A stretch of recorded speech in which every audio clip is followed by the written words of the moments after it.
Well, hello. I'm coming to you from the garden, and I just wanted to share a couple of things with you guys and how I've been doing and what I'm going to be up to, what's my next plan of action.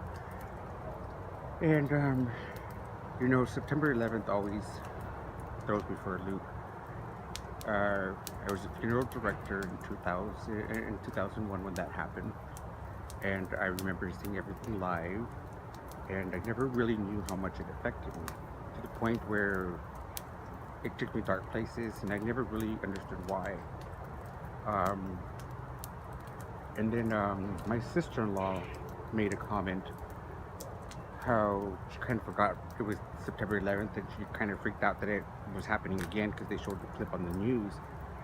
So that tells me that I'm not the only one that was traumatized by it. Now, if you guys really know me that well, in the previous posts that I do on September 11th and how we were united and we were. I remember after the attack, everything was red, white, and blue. We had the sense of America, go, go, go. And 2 days of them showing the building coming down, and then everything stopped. No broadcast, no nothing. And the one thing that always bothered me was when the president was reading to school children, and they whispered in his ear, and he sat there for a couple of seconds. I forgot how old I was back then. You can do the math, but I know in those circumstances that the president is not supposed to sit alone or stay anywhere. We're under attack. So I knew from that moment something was always up. And I remember mentioning that comment about Bush sitting there reading to the school children. And it's funny how all those players were somewhere where they needed to be on that day. And mind you, when September 11th happened, I knew nothing about 27 trillion dollars missing. Nothing. I knew nothing about that. I was going to work every day. That's another thing that I want to mention about politics. Politics is for the privileged and people with money, and I'll explain to you. That's why I'm learning so much right now, because we didn't have lucrative jobs where we worked 8 to 5 and had time to watch the news and be abreast on every single issue. We had our lives going on. So, that's why Socrates did not like democracy, because it was for privileged, educated people. And he feared that if societies got greater and larger, that what has happened, you have your left behinds, and you would have people that would not stay up to par with the standard to continue voting. So I'm changing my focus here about the whole government system. What I'm going to do from now on is bring truth and light to situations that are happening to us. I want to be a positive person in the darkest hour. We all have that in us to do. And really, my aim is to treat people the way I want to be treated. It's getting a little dark. Let's see if we can get more light over here. But that's cool. We'll sit by the fire. You can hear my narrative. You don't need to stare at my face. So, what gives me a sense of comfort is that when half of America does not vote, you have the 1/3 that's a third party and whatnot. However you break it down, there's people that are held hostage that don't want to be part of our government anyway. So they're out there. We just don't know them because they never registered to vote. So getting back to September 11th, I watched a video by Debbie the Same Progressive. I'm going to put the link up to her video on that. It's pretty much a sucker punch in the gut. When you review the architectural and all the information, yada yada, it's all out there if you want to find out. Okay? But it was a self-inflicted attack. And what makes me come to that conclusion for myself is that I remember the people jumping from the buildings for their lives, and not one death certificate for September 11th read suicide. Not even for the hijackers. Not one death certificate read suicide. And so that was another thing that helped me figure out that we did September 11th ourselves. So, given that, and, it's hard to believe things, but I found this community of people like Claudia and Gerard and Debbie who speak the truth, and also Cynthia McKinney. Also, I listened to her. Cynthia McKinney was a congresswoman who was shown the door for not following Congress policy, so to say.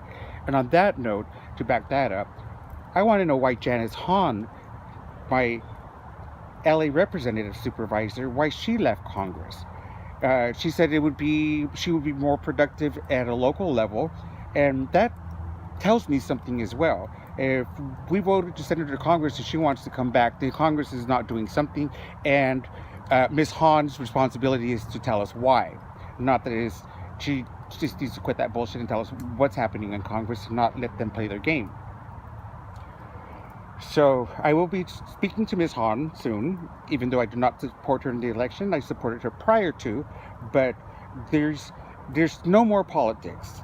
There's no right, left, nothing, because when we did the elections, I found out that all our voting machines are built by Soros' company. He built every single fucking ATM we take our money out. Let me repeat that. He built every single ATM machine that we take our cash out of the banks. He owns all of them. And he made the voting machines. The reason why there's no election, our election system has been usurped by the Department of Homeland Security. So one agency can control everything now and not have every single state report their numbers. That's cockamamie bullshit. And so that's the main concern. We have the fox guarding the hen house, and Trump won by a 1% of a margin of an error, because there's a reason why Hillary did not have a concession speech written. So moving on to the truth, telling the truth and learning it, I just wanted to put out there that it's hard. It's hard. It's been hard on me personally, emotionally, financially, economically, my relationship, my friendships, because when you choose to live by the truth, you're not going to be popular, but neither were the patriots, and neither were the people that were considered anarchists that made us America today. It has come to a point where we as Americans have to stand on our own 2 feet and speak up. In my year of learning things and how things operate, and given my history and how things are ran, the government is no different than a gang. They are just organized, and we vote for them and we approve them. And supposedly they're supposed to be doing things in our interest, but at this point, they're just as lucrative as a street gang, in my opinion. And the perfect example was Bernie Sanders. If I tell you to vote for somebody else, that was straight up a mafia move, and straight up. So my responsibility is to speak the truth, be compassionate, be caring, and help one another out. That's the only way we're going to do this. And just treat people the way you want to be treated. Now, where do we go from here? Well,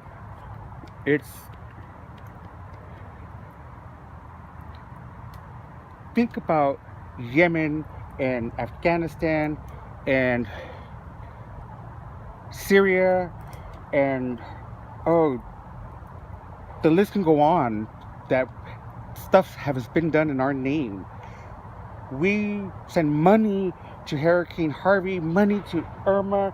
We do everything we can because our people are not going to have the basic supplies, water, food.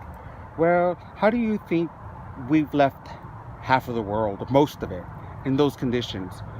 So everybody has to get off their cognitive dissonance soapbox because these things have to be talked about. And as a scholar told me, basically, you're reaching for straws. And I said, no, we suffer from cognitive dissonance if we cannot freely speak about these things. And she told me, talk on. And I was proud of the way I handled that because she has a doctoral degree, and this is what gives me the confidence, is that my friends that have doctoral degrees are the ones that like my comments, that when I mention the truth and stuff like that. So I'm doing something right when I see these people like my comments. I'm going to start sharing the videos that I watch every day and how I stay plugged in. Gerard is one of them, Debbie, Claudia. They have different topics, but for the most part, it's, the truth. Their sources are valid and honest. And do you know what? Nobody has said a thing or a word or anything about them, so they're doing the right thing. Now,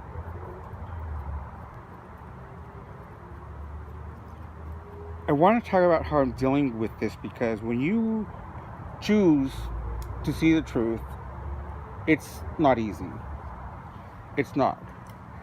I suggest taking it in bits and pieces.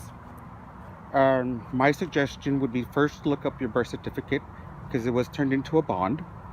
I verified that myself on YouTube today, and one of the bonds that was issued in 1951, if your bond was issued in 1951, it makes $82 a month since the day you were born.